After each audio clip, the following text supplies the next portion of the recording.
दिन मन में विचार करने लगे, अब क्या करूं, अब तो मुझे कोई कर्जा भी नहीं देता, गहने भी सारे बिक गए, धन भी सारा खत्म हो गया।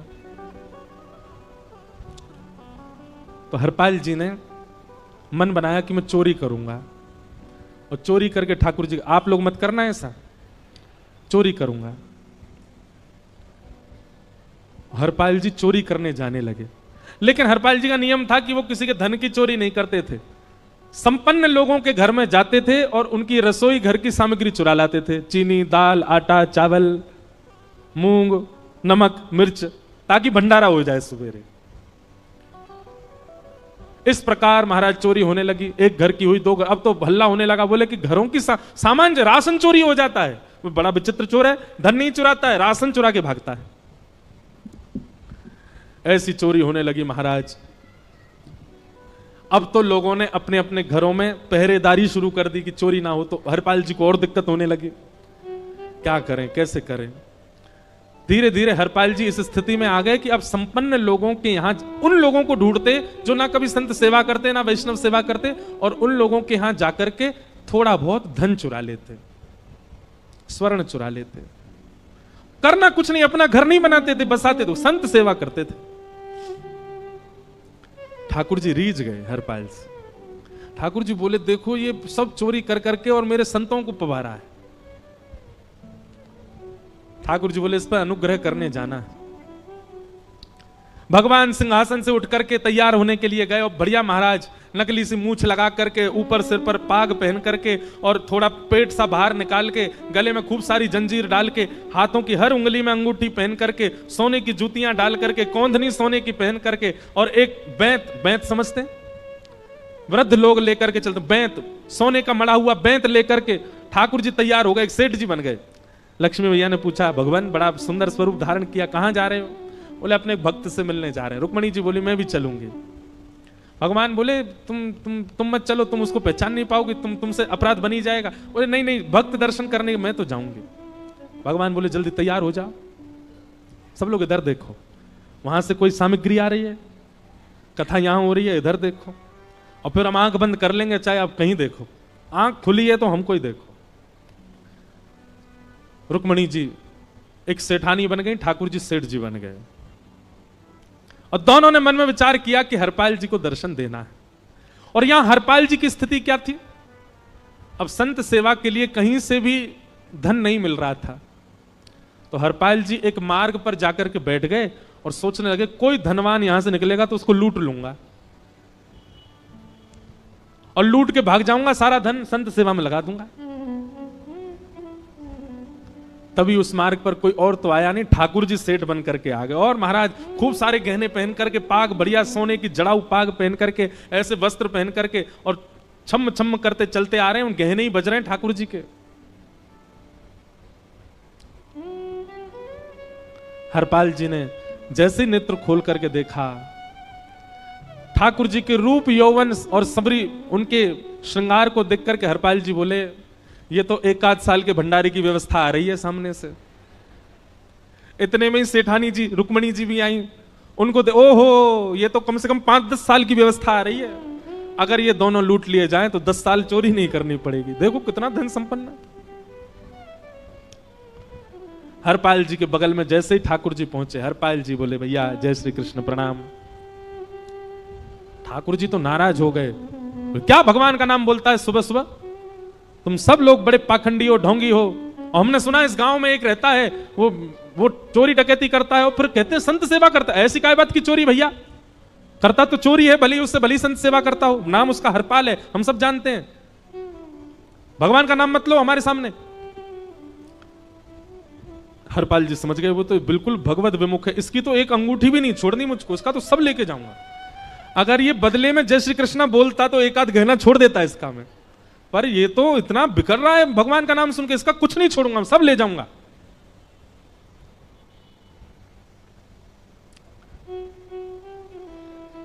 हरपाल जी बोले, हाँ भैया, एक रहता तो है डकैत इस गांव में, और उसका कोई पता नहीं हो, कभी भी आ जाता है। लेकिन एक मार्ग जंगल में होकर के है, उसमें गांव में नहीं जाना पड़ता, जंगल से गुप्त चुप निकल करके पूरे गांव पार हो जाएंगे, आप शहर पहुंच जाओगे। उसका रास्ता मुझे ही पता है। सेठ जी बोले तो तुम हमको पार करवा दो। हरपाल जी बोले मैं पार तो करवा दूंगा, लेकिन भगवान मेरे घर कुछ मेहमान आए हैं, उनके भोजन आदि की व्यवस्था के लिए मैं तो बाजार आया था, मेरे पे धन नहीं है। आप यदि मुझको कुछ दे देंगे तो मैं घर पर व्यवस्था करके आऊंगा, तुरंत आपको लेकर के गांव पार करवा दूंगा। ठाकुर जी ने उसको कुछ सोने की मोहर दे दी, बोले लो तुम अपने घर की व्यवस्था कर आओ। हरपाल जी ने सामग्री खरीदी, घर पर पहले व्यवस्था करके आए। बोले आज की व्यवस्था हो जाए, क्योंकि आज तो 10 साल का सब चोरी करना समय लगेगा। पत्नी से कहा भोजन प्रसादी बनाओ, संतों को पवाओ। संत पूछेंगे मैं कहां है, तो कहना कि आप लोगों की 10 साल की व्यवस्था करने गए आज। हरपाल जी लौट करके आए और सेठ जी से कहा आइए आइए चल दीजिए मेरे साथ और हमारे संगी चलना बिल्कुल। ठाकुर जी रुक्मणी जी चलने लगे। जैसे ही विहंगम जंगल में पहुंचे, भयंकर भयावह जंगल, बीच जंगल में जैसे ही पहुंचे, हरपाल ने पीछे मुड़ करके देखा, दोनों चले आ रहे हैं। तुरंत महाराज वो तो अपने रूप में आ गया, शेर की तरह गर्जना करने लगा, अपनी लाठी धर दी सामने और अपने सिर का स्वाफा निकाल करके सामने बिछा दिया। भगवान जो सेठ जी के रूप में आया, भगवान बोले भैया ये क्या कर रहे हो? बोले मैं ही हरपाल हूं। सारी सामग्री निकालो, डाल दो यहां पे, एक चीज भी मत छोड़ना, नहीं तो तुम जानते नहीं हो तुम्हारा क्या करूंगा। ठाकुर जी तो थर थर कांपने लगे।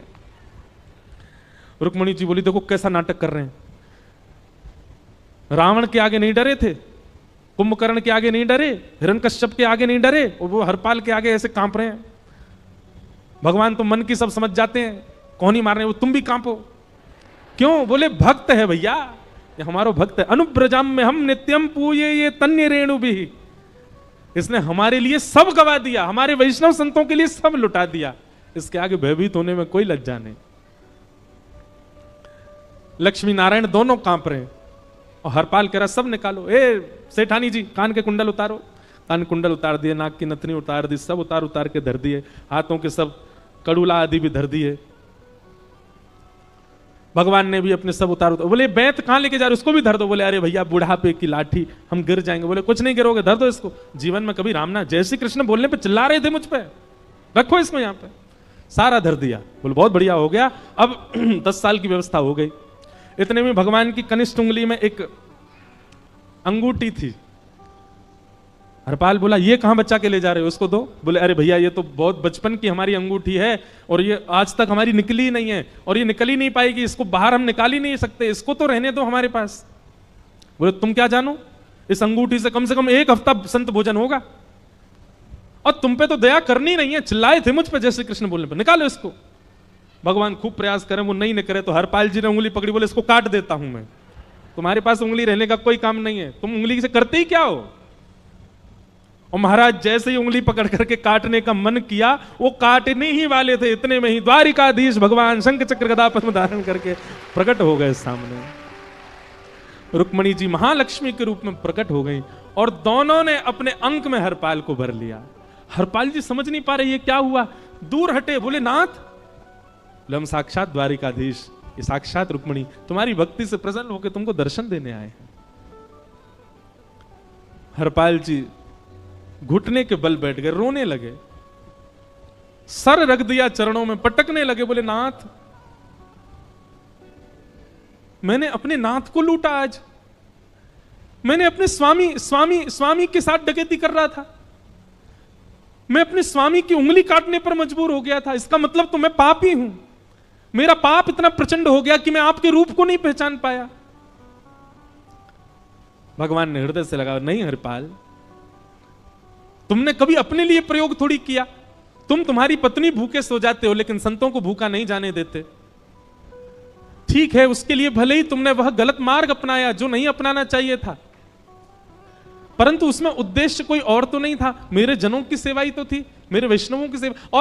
और देखो हरपाल, एक मेरी बात सुनो, आज तुम्हारे मन में ग्लानि होती है कि तुमने दूसरों का धन हड़प करके और उससे संत भोजन कराया। वास्तव में इसका विधान शास्त्रों में यह बताया गया, जिसके धन से भोजन बना और संतों ने पाया, परोसा भले ही किसी ने भी हो, कार्यक्रम भले ही किसी ने भी कराया हो, पर धन जिसका लगता है पुण्य उसी को मिलता है। तुमने तो अपने गांव के, शहरों के उन लोग जो कभी संत सेवा नहीं करते थे, उनके धन चुरा चुरा करके उनको पुण्य बांटा है। तुमने कुछ गलत नहीं किया है। हाँ, अपने प्रयोग में यदि लेते तो पाप हो जाता, लेकिन तुमने तो एक रत्ती भी अपने प्रयोग में नहीं ली, सब संतों में लगा दी, और जितने लोगों का धन चुराया उन सबको पुण्य प्रदान कर दिया। हम तुमसे बड़े प्रसन्न हैं। हरपाल जी चरणों से लिपट गए, बोले नाथ आप बड़े कृपालु, बड़े दयालु। भगवान बोले अब हमने दर्शन दे दिया, अब हम जाएं। और सुनो, ये सारा धन हमने दिया है, 10 साल का नहीं होगा इससे। तो बोले जब तक तुम जीवित रहोगे तब तक की सेवा बनेगी, इससे संत सेवा चलती रहेगी। ये सारा धन आभूषण हम लेकर के इसीलिए आए थे ताकि तुमको अब कभी किसी से मांगना ना पड़े, किसी से हड़पना ना पड़े। भगवान जाने लगे तो हरपाल जी चरणों में गिर गए, बोले नाथ आज मैं आपके दर्शन कर पाया, मैं संत सेवा कर पाया, इसमें सबसे बड़ा योगदान मेरी पत्नी का है। उसने नियम नहीं बनाया होता तो शायद मैं कभी ऐसा नहीं करता। आप उसको दर्शन दिए बिना जाएंगे, मैं उसको क्या बताऊंगा? मैं उससे जाके कह भी नहीं पाऊंगा कि आप मुझे मिले, और उसकी वजह से आप मुझे मिले हो, कृपा कर उसको दर्शन दे दीजिए। ठाकुर जी बोले ठीक है। तुरंत लक्ष्मी नारायण भगवान ने छोटे छोटे बालकों का रूप धारण कर लिया और हरपाल जी की गोद में बैठ गए, और हरपाल जी अपनी गोद में लेकर के ठाकुर जी को घर पर आए, और आकर के अपनी अरे सुनो देखो कौन आए हैं। जैसे बाहर आकर के देखा तो नन्हे से ठाकुर जी, नन्ही से रुक्मणी जी गोद में बालकों की भांति बैठे हैं। बोले अरे इतने सुंदर सुंदर बालक। बोले बालक नहीं है, ये साक्षात जगन्नाथ भगवान, साक्षात रुक्मणी जी, साक्षात द्वारिकाधीश हैं। तुरंत ठाकुर जी अपने रूप में प्रकट हो गए और दोनों दंपति को दर्शन दे करके भगवान वहां से प्रस्थान कर गए। बोलो भक्त वत्सल भगवान। तो एक भक्त जीवन संगी का प्राप्त होना भगवत दर्शन तक ले जा सकता है आपको। अब जिनके ब्याह हो चुके हैं उनसे तो अब हम कुछ कर नहीं सकते, पर जिनके नहीं हुए हैं संभल जाओ, सुधर जाओ, ठाकुर जी से प्रार्थना करो, और प्रार्थना करके केवल एक ही चीज मांगो, क्या? हम गृहस्थी हैं नाथ, यह गृहस्थाश्रम है, हम इसमें आ चुके हैं, अब कृपा करके हमारे जीवन में जो भी आए वो आपका भक्त आए। लेकिन आपके अथक प्रार्थना करने पर भी ठाकुर जी ने यदि नहीं दिया तो भी चिंतित मत होइएगा। मीराबाई को भी नहीं मिले अनुकूल, करमेती बाई को भी नहीं मिले अनुकूल, सक्कूबाई को भी नहीं मिले अनुकूल पति, अरे नामदेव जी को भी नहीं मिली अनुकूल पत्नी।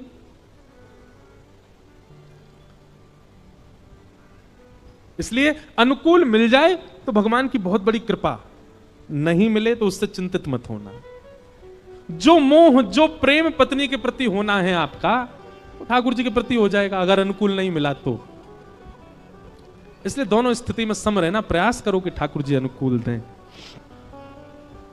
तो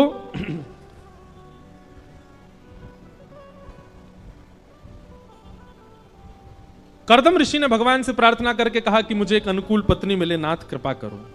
और कैसी पत्नी मिले? जो मुझसे ज्यादा आपसे प्रेम करे, मुझसे ज्यादा आपका भजन करे, मुझसे ज्यादा आपको ध्याए। कर्दम ऋषि की बात सुनकर के भगवान बड़े प्रसन्न हो गए। भगवान ने कहा, बोले ऋषि परसों स्वयंभू मनु तुम्हारे यहां आएंगे अपनी पुत्री देवहूति को लेकर के, वही तुम्हारे लिए अनुकूल है, उससे तुम ब्याह कर लेना। कर्दम ऋषि बोले मतलब क्या मुझे कहना पड़ेगा कि अपनी बेटी से मेरा ब्याह करा दो? ये तो बड़ा अटपटा लगेगा। भगवान बोले चिंता नहीं, हमने सब व्यवस्था कर दी। हमने नारद जी से जाकर के उनकी बेटी को आज्ञा दिलवा दी कि आपका ब्याह तो केवल नारद जी से, उनसे, कर्दम ऋषि से होगा। वो अपनी बेटी का ब्याह करने ही आपके यहां आएंगे, आप उनसे ब्याह करना, आपका जीवन मंगल में होगा। कर्दम ऋषि का देवहूति माता के साथ ब्याह हुआ, 9 पुत्रियों ने जन्म लिया, 10वें संतान के रूप में भगवान कपिल प्रकट हुए। अच्छा, ये भी बड़ी अद्भुत कथा है।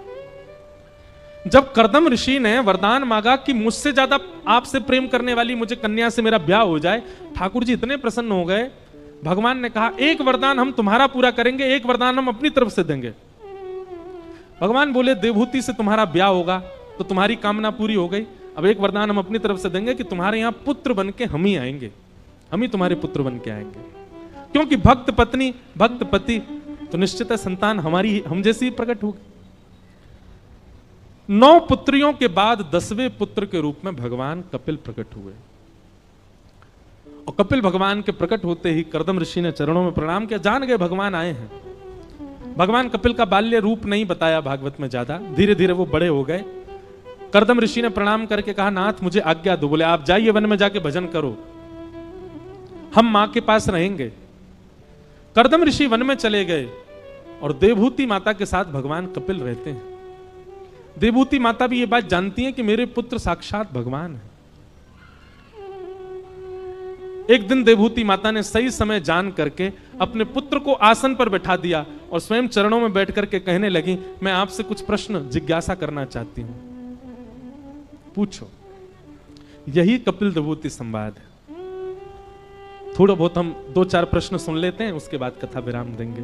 और कल की बात सुन लो, कल ठाकुर जी का जन्मोत्सव है। कथा में कल सब लोग बढ़िया सुंदर सज धज के आना, बस ज्यादा आभूषण पहन के मत आना, कहीं पता चली हरपाल जी आ गए तो तो हरपाल जी मतलब कथाओं में कई लोग आ जाते हैं जो खींच ले जाते हैं, इसलिए व्यवस्थित होके आना। कल ठाकुर जी का नंदोत्सव मनाया जाएगा ठीक 2 बजे से। आज भी थोड़ा विलंब हुआ पर कल 2 बजे से ही कथा होगी और 5-5:30 बजे ही नंदोत्सव होगा, इसलिए आप लोग विलंब नहीं करना, कल समय से आ जाइएगा, खूब सुंदर बन के आना, खूब आनंद के साथ खूब उत्सव मनाएंगे कल ठाकुर जी का। 2 से 5 कथा रहेगी और फिर उत्सव के बाद सबको बधाई भी मिलेगी, बधाई ले लेकर के सब लोग अपने घर जाना। फिर अगले दिन गोवर्धन लीला, उसके अगले दिन रुक्मणी विवाह और फिर कथा विश्राम होगी। विश्राम वाले दिन की कथा भी हो सकता है 1-8 घंटा पहले शुरू हो, क्योंकि रात्रि में ही हमको प्रस्थान करना है। तो वैसे तो 2 से 5 ही समय है, विश्राम वाले दिन ज़्यादा से ज़्यादा 1 से 4 हो जाएगा, इससे ज़्यादा पहले नहीं करेंगे। तो आप सब लोग समय का ध्यान रख के आइएगा। हम कुछ प्रश्न देवहूति के सुन करके और फिर कथा को विराम देंगे, बहुत ध्यान से सुनिएगा।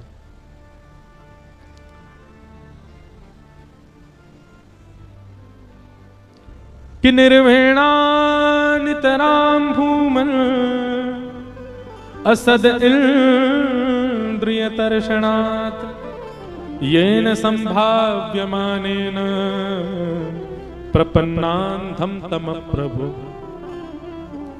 देवहूति माता कपिल भगवान से प्रश्न करते हुए कहती हैं, वत्स वैसे तो तुम मेरे पुत्र हो, पर आप भगवान हो, इसलिए मैं आपसे प्रश्न करती हूं। ये इंद्रियां भोगते भोगते हारती नहीं है। जीव को कितना भी खिला दो कभी तृप्ति नहीं होती, आंखों को कितना भी दिखा दो तृप्ति नहीं होते। हमारी इंद्रियां कभी तृप्त नहीं होती हैं। श्री कृष्ण, इन समस्त इंद्रियों को तृप्त करने का उपाय क्या है? ऐसा क्या उपाय है जिससे हमारी इंद्रियों की इच्छाएं समाप्त हो जाएं, फिर कोई इच्छा ना रह जाए जीवन में? कपिल भगवान उत्तर देते हुए कहते हैं, मैया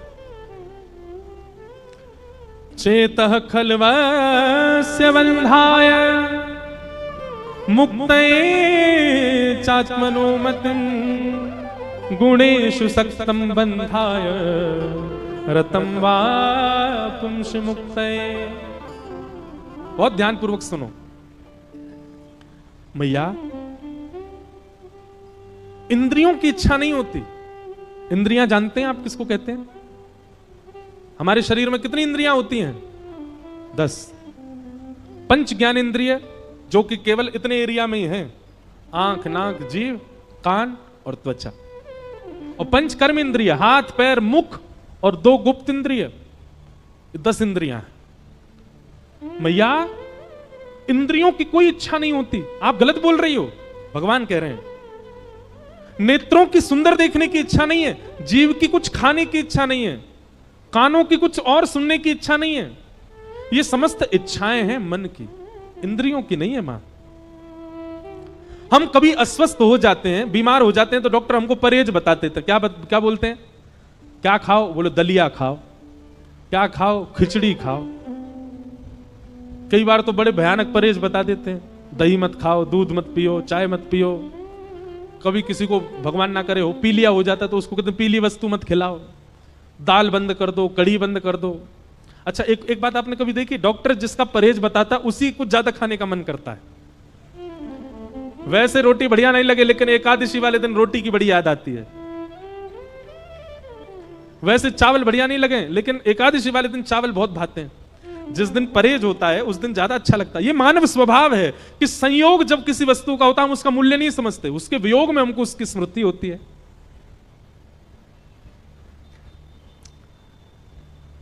भगवान कह रहे हैं, मैया इंद्रियों की इच्छा नहीं होती। इंद्रियों को तो जो दे दोगे वो स्वीकार कर लेंगी।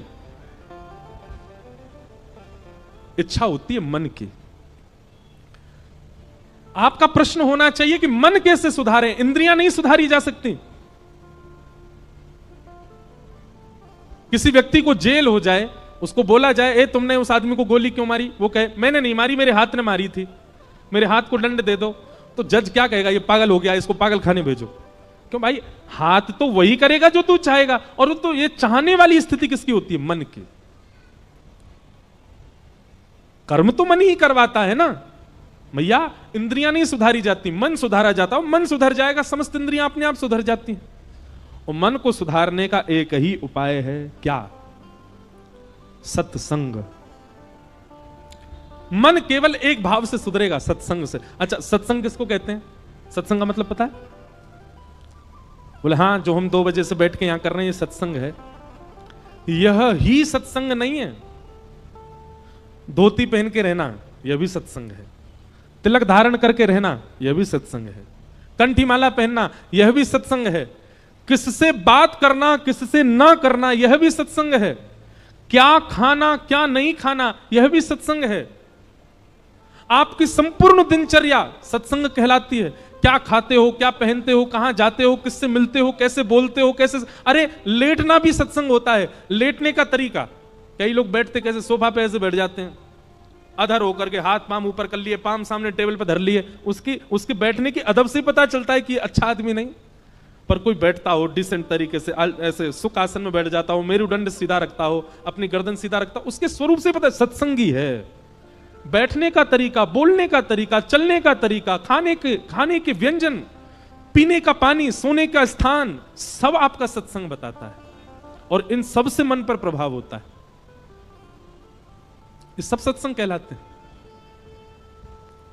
सदपुरुषानाम संग इति सत्संग, सदग्रंथानाम संग इति सत्संग, सदव्यंजनानाम संग इति सत्संग, सब सत्संग है। मां, सत माने भगवान, और आपकी हर स्थिति ऐसा संग करती है जिससे भगवत प्राप्ति हो, वो सब सत्संग कहलाता है। सत्संग। मां, यदि आप चाहती हो कि आपका मन शुद्ध हो, पवित्र हो, एकाग्र हो, तो आपको सत्संग करना चाहिए। किनका संग करें? तो 5 गुण बताए। कौन कौन से 5 गुण? तितिक्षवः कारुणिका श्रुहितः सर्वदेहिनां, अजात शत्रवः शांता साधवः साधुभूषणा। जो सहनशील है, जिसके अंदर दया है, सब प्राणी मात्र के लिए भला चाहता है, जिसका कोई शत्रु नहीं है, और जो शांत रहता है, ये 5 लक्षण जिसमें है मैया, उसका संग करो, आपका मन अपने आप सुधर जाएगा। सत्संग की विधा और मन एकाग्र की विधा भगवान ने यहां पर बताई। देवभूति माता ने अगले प्रश्न कई किए, फिर प्रश्न किया कि आपके दर्शन में सबसे पहले कौन से अंग को देखना चाहिए? तो भगवान कहते हैं सबसे पहले मेरे दर्शन में मेरे चरणों का दर्शन करना चाहिए। संचिन्तयेत् भगवतश्चरणारविन्दं, वज्रांकुशध्वज सरोरुहलाञ्छनाट्यम्, उत्तुंग रक्त विलसन्नख चक्रवाल, ज्योत्स्नाभिराहत महद हृदयांधकारम। हम लोगों को दर्शन करना नहीं आता। कई लोग कैसे दर्शन करते हैं? मंदिर में गए, देख लिए ठाकुर जी। कई लोग तो मंदिर में गए, ठाकुर जी क्या जाके आंख बंद कर लेते हैं। भाई दर्शन करने आए हो, इतने बड़े अंतर्मुखी हो गए हो कि बिना देखे ही ठाकुर जी दिख रहे हैं चित्त में आपको। भगवान के सामने जाके आंख बंद नहीं करनी चाहिए। ठाकुर जी को तो निहारो, देखो, वंदन करो। लेकिन दर्शन भी कैसे करें? तो कहते हैं सबसे पहले भगवान के श्री चरणों का दर्शन करो। श्री चरणों के बाद उनके घुटने देखो, फिर कटी भाग देखो, फिर वक्ष देखो, ग्रीवा देखो, अंत में मुख देखो। हम कई बार तो दर्शन करने जाते हैं, मुख ही देखते हैं, चरण देखते ही नहीं ठाकुर जी के।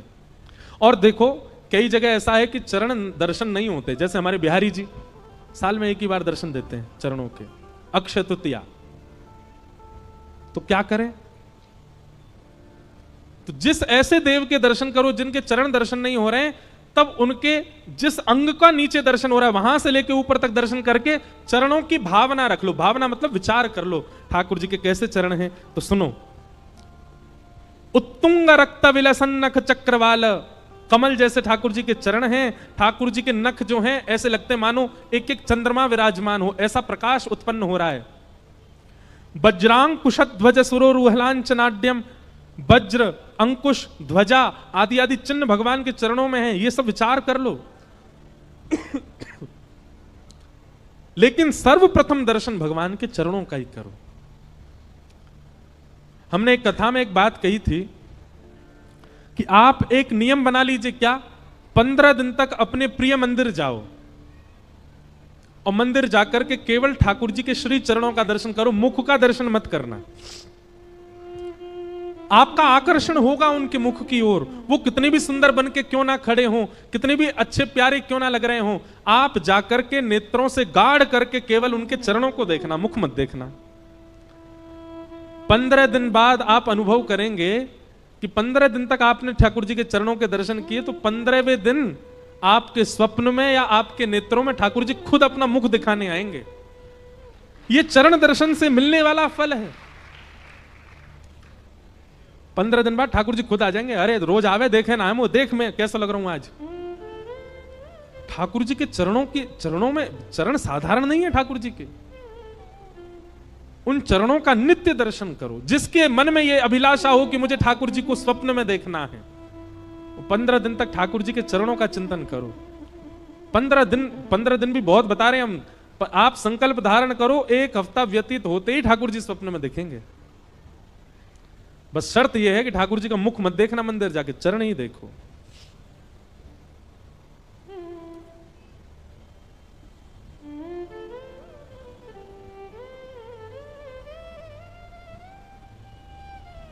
सबने चरणों की वंदना गाई, चाहे वो मीराबाई हो, चाहे वो तुलसीदास हो, चाहे वो रैदास हो, चाहे वो सूरदास हो, चरणों की वंदना सबने की है।